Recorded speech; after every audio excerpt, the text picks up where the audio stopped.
एका नगरसेवकाचं काम असतं की पाणी पुरवठा असो, स्वच्छता असो, शिक्षण, स्वास्थ्य, पायाभूत सुविधा या सगळ्या लोकांना उपलब्ध करून देणं.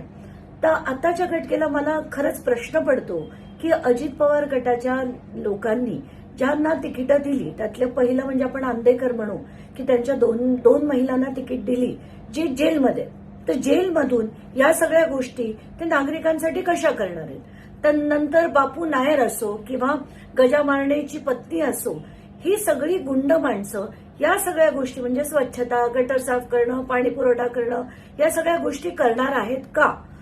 आता आपण अजित पवार गटच नाही तर भाजपनी सुद्धा आताच्या घटकेला ज्या चोरगेंच्या पत्नींना तिकीट दिलंय त्यांच्यावर खंडणी काय, गोळीबार काय, असंख्य असे जे गुंड प्रवृत्तीचे लोक आहेत अशा लोकांना आपण जर सांगितलं की तुम्ही पाणी पुरवठा करा, तुम्ही स्वच्छता ठेवा, पायाभूत सुविधा द्या, देणं शक्य तरी आहे का.